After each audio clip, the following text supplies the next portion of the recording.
Tengo 64 años, y si hace 5 años me hubieras dicho que volver a casarme casi me costaría todo lo que pasé 3 décadas construyendo, me habría reído. Pero eso es exactamente lo que ocurrió. Y la única razón por la que hoy todavía conservo mi viñedo, mi bodega y mi libertad es porque cuando me casé con Richard Barnes, tomé una decisión crucial. Nunca le dije a él ni a sus 3 hijos adultos que la finca donde vivíamos no era solo propiedad familiar. Era mía, toda mía, cada acre, cada vid, cada botella. Déjenme retroceder un poco. Mi nombre es Catherine Morrison, aunque todos me llaman Cathy.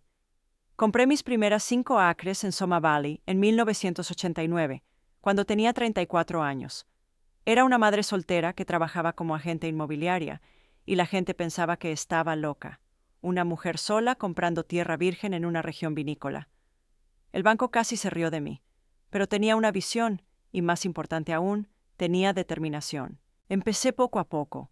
Planté mis primeras vides de Pinot Noir con mis propias manos. Mi hija Emily tenía 7 años y me ayudaba después de la escuela, sus pequeños dedos aprendiendo a atar las vides a los postes. Pasaron 3 años antes de que esas vides produjeran algo que valiera la pena prensar. 3 años trabajando en mi empleo inmobiliario durante el día y trabajando la tierra cada tarde y cada fin de semana. 3 años de gente del pueblo, haciendo apuestas sobre cuándo me rendiría y vendería. Pero no me rendí. Para 1995 tenía 15 acres plantados y mi primera cosecha embotellada. Para el año 2000 me había expandido a 50 acres y abrí una pequeña sala de degustación. Para 2010, Morrison Estate Winery ya estaba en el mapa. 75 acres de primer terroir del Soma Valley, un hermoso edificio de bodega de piedra, una sala de catas con capacidad para 40 personas y vinos que empezaban a aparecer en Wine Spectator. ¿Sabes lo que se necesita para que una mujer sola construya algo así? Jornadas de 16 horas y préstamos bancarios que tuve que garantizar personalmente. Las temporadas de cosecha en las que estaba allí afuera a las 2 de la madrugada, revisando la molienda.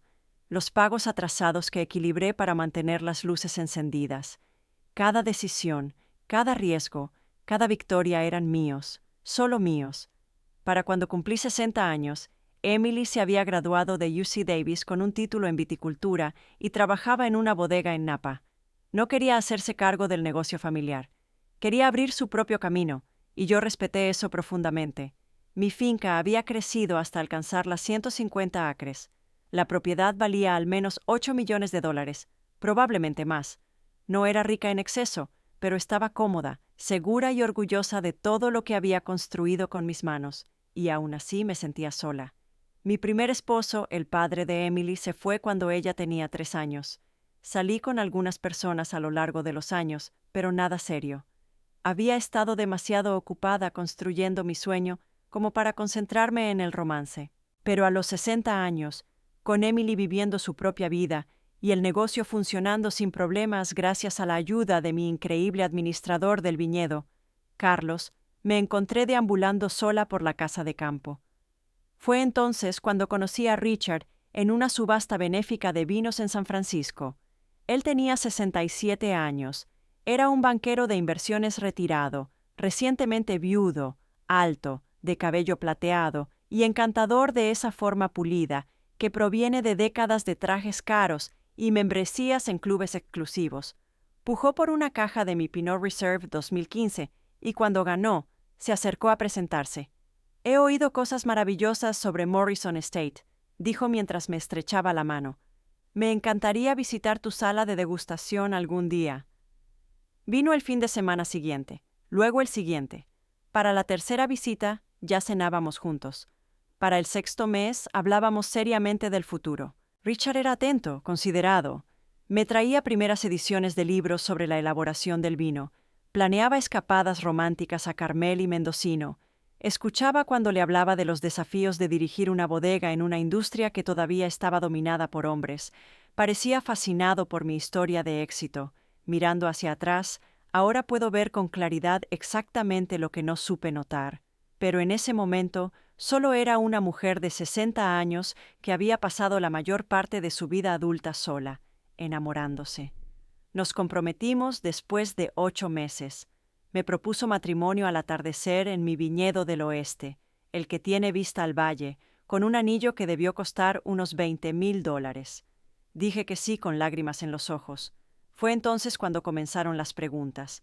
No de Richard al principio, sino de sus hijos. Tenía 3. Derek, de 42 años, que trabajaba en finanzas como su padre. Patricia, de 39, desarrolladora inmobiliaria. Y Mitchell, de 35, que hacía algo impreciso en consultoría tecnológica. Todos vivían en el área de la bahía, y Richard era muy cercano a ellos. La primera vez que vinieron a visitar la finca, 2 semanas después del compromiso, Patricia recorrió mi casa de campo, como si estuviera haciendo una tasación profesional. ¿Cuántas acres tiene esta propiedad?, preguntó. ¿Cuál es la producción anual? ¿Quién maneja la distribución? ¿Tienes socios comerciales? Mantuve mis respuestas vagas. Es una operación familiar, dije. Todo ha estado a nombre de los Morrison por más de 30 años. Derek quería saber sobre las finanzas. ¿Qué tipo de ingresos genera una bodega boutique como esta? ¿Cuáles son los márgenes? ¿Cómo está estructurada la deuda? Sonreí con cortesía. Nos va lo suficientemente bien. Para mí no se trata realmente del dinero. Se trata del oficio, de la pasión y del trabajo constante. Mitchell preguntó por mi testamento. Literalmente preguntó por mi testamento, ya que tú y papá se van a casar. ¿Has pensado en la planificación patrimonial? Sería inteligente tenerlo todo organizado, ya sabes, por motivos fiscales. Yo tenía 60 años, estaba sana como un caballo. Miré a Richard, esperando que le dijera a su hijo que eso era inapropiado, pero Richard solo me apretó la mano y dijo: «Mitchell tiene razón, cariño. Ambos deberíamos asegurarnos de que nuestros asuntos estén en orden. Es lo responsable». Emily voló desde Napa para la boda. La noche anterior, mientras tomábamos vino en el porche de la casa de campo, me dijo: «Mamá, ¿estás segura de esto? Sus hijos me dan una sensación extraña. Solo están siendo protectores con su padre». Yo le respondí: «Es todo lo que les queda desde que su madre murió». Sí, pero la forma en que Patricia miraba el edificio de la bodega, la sala de degustación, las barricas, mamá estaba evaluando el valor. Lo sé, lo veo todo el tiempo con los desarrolladores. Yo hice un gesto para restarle importancia y aparté sus preocupaciones con una sonrisa. «Estás siendo paranoica. ¿Hiciste un acuerdo prenupcial? Emily, mamá, por favor dime que hiciste un prenupcial». Lo había hecho. Mi abogada, Linda Chen, a quien conocía desde mis años en bienes raíces, había insistido firmemente en ello. Richard pareció un poco herido cuando lo mencioné, pero lo firmó sin demasiada resistencia. El acuerdo era claro. Los bienes adquiridos antes del matrimonio seguían siendo propiedad separada. La finca, la bodega, el negocio, todo era mío.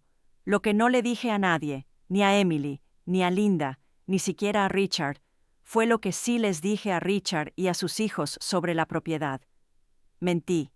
No una gran mentira, solo una omisión estratégica. Les dije que la finca era una propiedad familiar cooperativa que había estado a nombre de los Morrison por generaciones. Insinué que había otros interesados. Hice parecer que yo era la administradora, la operadora, pero no la única dueña. Cuando hacían preguntas directas, desviaba el tema. «Es complicado». O que había fideicomisos familiares involucrados, o que mi abogada se encargaba de todo eso. ¿Fue deshonesto? Tal vez. Pero algo en mi interior me dijo que debía proteger esa información. Algún instinto desarrollado durante 30 años de lucha para construir y conservar mi negocio me advirtió que no sería buena idea que los hijos de Richard me vieran como una viuda rica con millones en bienes raíces. Y vaya si tenía razón. La boda fue pequeña e íntima. Nos casamos en la finca, por supuesto, bajo un arco cubierto de parras. Emily fue mi dama de honor. Los 3 hijos de Richard estuvieron a su lado, todos sonriendo, todos amables. Patricia incluso me abrazó y me llamó mamá, lo que debería haber sido dulce, pero de alguna manera se sintió ensayado. No nos fuimos de luna de miel. La temporada de cosecha se acercaba y no podía dejar a Carlos solo con todo. Richard dijo que lo entendía. Se mudó a la casa de campo, trayendo sus muebles, sus libros y sus palos de golf. Así nos acomodamos en la vida de casados. Durante el primer año todo fue bien. Richard parecía satisfecho jugando golf en el club de Santa Rosa, recibiendo a sus hijos para cenas de los domingos, sentándose conmigo en el porche por las tardes con una copa de mi vino mientras veíamos ponerse el sol sobre las vides. No interfería en el negocio, no hacía demasiadas preguntas, simplemente estaba allí, como compañía tranquila y constante. Pero en el segundo año, algo cambió. Todo empezó con Derek. Vino a visitarme solo un sábado y preguntó si podía echar un vistazo a los libros de la bodega, solo desde una perspectiva de planificación financiera. Dijo: «Papá mencionó que quizá quieras expandir la distribución y yo tengo algunas conexiones en ese mundo». Yo nunca había mencionado querer ampliar la distribución. Le agradecí, Derek, pero Carlos y yo teníamos bien controlado el lado empresarial. Estábamos satisfechos con nuestros distribuidores actuales y con la forma en que el negocio funcionaba hasta ese momento. Su sonrisa no llegaba a sus ojos. «Sabes, Kathy, ahora eres de la familia. Queremos ayudar, eso es lo que hacen las familias». Luego Patricia empezó a aparecer con agentes inmobiliarios solo para tasar la propiedad. Decía que era por motivos de seguro. Probablemente estés subasegurada y con el cambio climático afectando California, el seguro contra incendios es crucial. Yo ya tenía un seguro excelente, se lo dije. ¿Pero has tasado la tierra recientemente? Estoy viendo propiedades comparables en Soma por 12, incluso 15 millones. Deberías saber sobre lo que tienes. Le pedí que se fuera. Mitchell era más sutil. Venía a cenar y comentaba casualmente cómo iba su consultoría tecnológica. Luego decía cosas como: «Sabes, muchas bodegas están entrando al comercio electrónico y ventas directas al consumidor. Podría ayudarte a crear una plataforma. Descuento familiar, por supuesto». Yo ya tenía un sitio web, ya hacía ventas directas. Pero lo más inquietante fue Richard. Empezó a pedirme que firmara documentos. «Solo para actualizar los beneficiarios de mi seguro de vida», decía, deslizando un formulario sobre la mesa de la cocina. Cosas estándar. Yo leía cada palabra. La mitad de las veces los documentos no tenían nada que ver con su seguro de vida. Eran poderes financieros, autorizaciones de transferencia de propiedad, papeles que le darían autoridad legal sobre mis cuentas.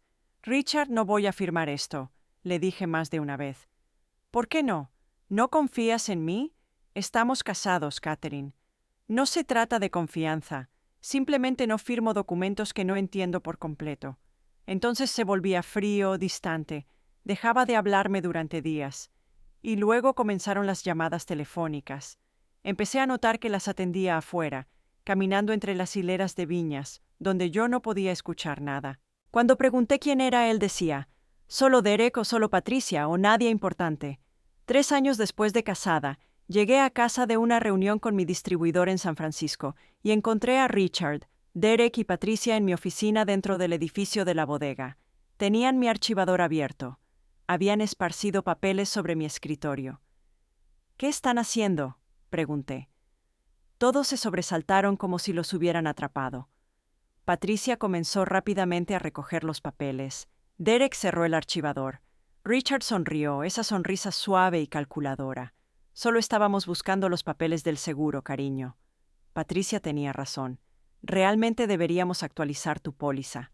Esos son documentos privados del negocio. No tenían derecho a estar aquí. Catherine, soy tu esposo. En un matrimonio no hay secretos». Esa noche llamé a Linda. «Creo que algo está mal», le dije. «Necesito que revises mi propiedad, que verifiques que todo siga a mi nombre. Todos los registros están correctos». «Kathy, ¿qué está pasando?» «No lo sé, pero tengo un mal presentimiento». Ella me volvió a llamar 3 días después. Su voz estaba tensa. «Kathy, alguien ha estado registrando documentos en el condado, escrituras de transferencia, acuerdos de sociedad, papeles que le darían a Richard y a sus hijos participación en Morrison Estate Winery». Se me heló la sangre. «¿Qué? ¿Cómo es posible? Nunca firmé algo así». «Las firmas se parecen a las tuyas, pero Kathy, son falsificaciones. Falsificaciones evidentes una vez que las comparas con tu firma real. Quien hizo esto ni siquiera lo hizo bien». «¿Pueden hacer eso? ¿Pueden simplemente registrar documentos falsos?» «Pueden registrarlos. Si se sostendrán en corte es otro asunto, pero Kathy, esto es serio, esto es fraude, esto es un crimen». Me sentí mal. Me senté en los escalones del porche. el teléfono pegado a mi oído, mirando las vides que había plantado con mis propias manos hace 30 años. ¿Qué hago? Necesitamos presentar un informe policial. Necesitamos obtener una orden judicial y Kathy, necesitas enfrentar a Richard. Pero no confronté a Richard. No todavía, porque primero hice otra cosa. Llamé a una amiga antigua, un investigador privado llamado Tom Reeves, con quien había trabajado en mis días de bienes raíces, cuando necesitaba verificaciones de antecedentes para transacciones de propiedades. Tom, necesito que investigues a alguien por mí. Richard Barnes. Todo. Historial financiero, antecedentes penales y especialmente necesito que averigües sobre su primera esposa, cómo murió, qué pasó con su patrimonio. A Tom le tomó 2 semanas. Cuando regresó traía un expediente de 3 pulgadas de grosor. La primera esposa de Richard, Margaret, había fallecido hace 4 años, pero antes de morir había transferido todo su patrimonio a una casa de $4 millones en Pacific Heights, sus cuentas de inversión, todo, a nombre de Richard. La transferencia había ocurrido 6 meses antes de su muerte. Margaret tenía Alzheimer de inicio temprano, y aquí es donde la historia se volvió realmente oscura. La hermana de Margaret había intentado impugnar la transferencia, alegando que Richard se había aprovechado de la capacidad mental disminuida de Margaret. Pero Richard tenía documentos, poderes notariales, papeles de transferencia, todos firmados por Margaret. Aunque la hermana alegaba que eran falsificaciones o que Margaret no entendía lo que firmaba, el caso se resolvió fuera de los tribunales. La hermana recibió un pequeño pago. Richard se quedó con todo. Había más. Derek había sido demandado por un antiguo socio comercial por fraude financiero. Patricia había perdido su licencia de bienes raíces en Oregón por violaciones éticas. Mitchell había sido despedido de 2 empresas de consultoría por razones no reveladas. Tom me miró a través de la mesa en la cafetería donde nos reunimos. Kathy, esta es una familia de estafadores. Lo han hecho antes y ahora lo están haciendo contigo. Me sentí como si no pudiera respirar. ¿Qué hago? Sales, te divorcias, presentas cargos por la falsificación, te proteges. Pero aquí está la cuestión. Había pasado 30 años construyendo Morrison Estate. Estas personas pensaban que podían simplemente entrar, falsificar algunos documentos y robar lo que había tardado 3 décadas en crear. No, no iba a limitarme a protegerme. Iba a asegurarme de que nunca pudieran hacerle esto a nadie más. Volví con Linda. Quiero armar un caso real, no solo para el divorcio, sino por fraude, intento de robo y falsificación. Quiero cargos penales, todos ellos. Linda me miró con atención. Kathy, esto va a ser feo, va a ser público, la reputación de tu bodega. La reputación de mi bodega se basa en la calidad de mi vino y la integridad de mi nombre. Estas personas intentaron robarme. Quería que todos lo supieran. Construimos el caso de manera meticulosa. Linda contrató a un contador forense que revisó cada registro financiero, cada presentación, cada documento. Encontramos más firmas falsificadas. Descubrimos cadenas de correos electrónicos entre Derek y Patricia, discutiendo cómo maximizar la extracción de valor de la finca. Encontramos mensajes de texto de Richard a sus hijos, planificando cómo manejarme. También encontramos algo más. Richard no había hecho esto solo con su primera esposa, sino también con su segunda esposa antes de Margaret, una mujer llamada Helen, que murió al caer en su casa de vacaciones. Ella también había transferido su propiedad a Richard poco antes de su muerte. Sus hijos adultos habían intentado impugnarlo, pero fueron bloqueados por los mismos abogados que Richard había usado en el caso de Margaret. 2 esposas muertas, 2 patrimonios transferidos justo antes de morir, y ahora una tercera esposa, yo, de quien intentaban obtener propiedades. No estaba muriendo, no estaba enferma, estaba sana, alerta y tenía 64 años. Pero si hubiera sido un poco más confiada, un poco menos cuidadosa, quién sabe qué podría haber pasado. Linda presentó todos los documentos ante la fiscalía. Teníamos suficiente para presentar cargos criminales por fraude contra Derek y Patricia. Para Richard, estábamos construyendo un caso por abuso de ancianos, fraude y conspiración. Pero antes de que nada de eso se hiciera público, yo quería mi confrontación. La planeé cuidadosamente. Le dije a Richard que quería organizar una cena familiar, con todos sus hijos, Emily y algunos amigos, para celebrar nuestro tercer aniversario. Él estaba encantado. Pensó que finalmente había aceptado formar una verdadera familia. La cena se programó para un sábado por la noche en la finca. Le pedí a Carlos que preparara mesas en el patio con vista a las vides. Contraté un servicio de catering. Me aseguré de que se sirvieran mis mejores vinos. Richard, Derek, Patricia y Mitchell llegaron vestidos de manera impecable, todos sonriendo. Emily llegó con su novio lanzándome una mirada interrogante. La había informado antes y apenas podía contenerse. Y luego llegaron mis otros invitados: Linda Chen, mi abogada; Tom Reeves, mi investigador privado; la detective Sara Martínez de la oficina del sheriff del condado de Soma; y dos personas más que Richard no esperaba: la hermana de Margaret, Joanne, y la hija de Helen, Catherine. La cara de Richard se puso blanca al verlas caminar hacia el patio. «¿Qué es esto?», me preguntó. «Esta es una cena familiar», respondí con calma. «¿Y estas personas? También son familia. Joanne es tu difunta esposa, la hermana de Margaret. Catherine es tu difunta esposa, la hija de Helen». Pensé que era hora de que todos nos conociéramos mejor. Derek se levantó. «Esto es ridículo, nos vamos». «Siéntate, Derek». La detective Martínez dijo. «No vas a ir a ningún lado». Patricia parecía que iba a vomitar. Me situé al frente de la mesa, con una copa de mi reserva 2018 en la mano, mirando a cada uno de ellos. ¿De verdad pensaron que no me daría cuenta?, pregunté. ¿De verdad creyeron que podrían falsificar documentos, presentar papeles de transferencia falsos, y que yo no lo notaría? Richard intentó intimidarme. «Catherine, no sé qué piensas. Yo creo que tú y tus hijos son ladrones. Creo que ya lo han hecho antes, 2 veces. Margaret y Helen transfirieron sus patrimonios a tu nombre justo antes de morir. Qué conveniente. Esos fueron transferencias legítimas. Ellas querían que yo lo tuviera. Tenían Alzheimer y una lesión cerebral traumática, respectivamente. No podían dar su consentimiento. Los manipulaste». Joan habló con la voz temblorosa. «Falsificó la firma de mi hermana. Lo he estado diciendo durante años». Catherine agregó. «Mi madre estaba aterrorizada de él al final. Me dijo que no quería firmar nada, pero él seguía trayendo papeles al hospital». Los miré a Richard, a Derek, a Patricia, a Mitchell. Pensaron que yo era solo otra mujer mayor a la que podían robar, pero esto es lo que no sabían. Construí esta finca desde cero.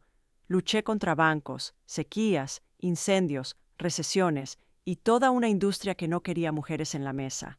¿De verdad creen que no lucharía contra ustedes? Linda dio un paso adelante con una carpeta. «Estos son los documentos falsificados que registraron en el condado. Los analizamos. Las firmas son falsas. Tenemos evidencia de sus cadenas de correos electrónicos discutiendo el fraude. Y tenemos declaraciones de las víctimas anteriores de su padre». La detective Martínez añadió. «Richard Barnes, Derek Barnes, Patricia Barnes están bajo arresto por fraude, falsificación y conspiración para cometer robo». La siguiente hora fue un caos. Miranda escribe, «esposas». Mitchell alegando que no sabía nada, echando la culpa a sus hermanos. Patricia llorando. Derek amenazando con demandas. Richard en silencio, mirándome con puro odio. Mientras los subían a los autos policiales, Richard finalmente habló. «Tú vengativa, te amé. Me acerqué a él, lo suficientemente cerca como para que solo él me escuchara. No, no lo hiciste. Amabas mi propiedad, pero aquí está la cuestión, Richard. Nunca fue tuya para amar. Cada vid, cada botella, cada acre, yo lo compré, yo lo construí, yo lo gané, y no podías quitármelo porque yo sabía exactamente lo que tenía, y lo protegí. Se lo llevaron. El caso criminal duró 8 meses. Derek y Patricia se declararon culpables de fraude y falsificación a cambio de sentencias reducidas. Cada uno recibió 2 años. Richard fue juzgado y declarado culpable de abuso a ancianos, fraude, conspiración, y tras una investigación adicional sobre las muertes de Margaret y Helen, 2 cargos por circunstancias sospechosas que desencadenaron nuevas investigaciones. Recibió 12 años a los 67, lo que era esencialmente una sentencia de por vida. El divorcio se finalizó 3 meses después de los arrestos. El acuerdo prenupcial se mantuvo. Richard no recibió nada. Sus honorarios legales lo llevaron a la bancarrota. Mitchell, que cooperó con los fiscales, recibió libertad condicional y fue obligado a testificar contra su padre y sus hermanos. Hoy tengo 69 años. Morrison Estate Winery prospera. Emily decidió regresar y trabajar conmigo. Resulta que ver a su madre luchar por lo que era suyo la inspiró a querer ser parte del legado. Carlos sigue siendo mi gerente de viñedo y acaba de celebrar 20 años conmigo. Nunca me volví a casar. No creo que lo haga, pero cuento esta historia a cualquiera que quiera escucharla. Especialmente mujeres mayores, especialmente mujeres que han construido algo con sus propias manos. Cuando me casé a los 60 años, tomé la decisión de no decirle a mi esposo ni a sus hijos que la finca en la que vivíamos era únicamente mía. Les hice creer que era propiedad familiar, de copropiedad o algo vago y complicado. Algunas personas podrían decir, deberías haber confiado en Richard. Si no confiabas en él, no deberías haberte casado. Pero esto es lo que aprendí. Protegerse no se trata de desconfianza. Se trata de reconocer que la persona que amas hoy podría no ser la misma mañana. Se trata de entender que tus logros, tu propiedad, tu obra de toda la vida, son tuyos. No se convierten en propiedad comunitaria solo porque te enamores. No se vuelven negociables solo porque busques compañía. Y a veces, el simple acto de guardar un secreto, de no revelar todas tus cartas, es lo que salva todo lo que has trabajado. Guardé mi secreto durante 3 años. Esos 3 años me dieron tiempo para ver quiénes eran realmente Richard y sus hijos, tiempo para notar las señales de alerta, tiempo para recopilar pruebas, tiempo para protegerme. Si les hubiera dicho desde el primer día que era la única propietaria de una finca de $8 millones, no sé qué habría pasado. Tal vez habrían presionado más rápido. Tal vez no me habría dado cuenta de la manipulación hasta que fuera demasiado tarde. Tal vez estaría como Margaret y Helen, despojada de todo lo que había construido, una advertencia en lugar de una sobreviviente. Pero no se los dije. Y ese secreto me salvó. Mi consejo para cualquiera que entre en un matrimonio tardío o en cualquier matrimonio en realidad es conozcan lo que tienen, sepan su valor, protéjanlo legalmente y no se sientan culpables por guardar algunas cartas cerca del pecho hasta estar absolutamente seguros de con quién están tratando. Porque el amor es hermoso, pero la ingenuidad es peligrosa, y la obra de tu vida, eso no es algo con lo que se juegue. Nunca. Sigo haciendo vino, sigo caminando por mi viñedo al atardecer, tocando las vides que planté hace 30 años, sigo probando cada cosecha, sigo tomando cada decisión de mezcla, sigo recibiendo a los invitados en mi sala de degustación con orgullo. La diferencia es que ahora, cuando sirvo a alguien una copa de Morrison Estate Reserve, cuando me preguntan sobre la propiedad, les digo la verdad. Esta es mi finca, la compré, la construí, la poseo. Cada vid que ven es mía, cada botella mía, cada acre mío, y luego sonrío y agrego, y así se va a quedar, porque nunca fui su víctima, nunca fui su objetivo, nunca fui su blanco anciano. Fui su ajuste de cuentas, y sigo aquí, en mi tierra, viviendo mi vida, haciendo mi vino exactamente como siempre lo he hecho. Solo tal vez, pero libre, absolutamente. Y eso tiene un valor incalculable.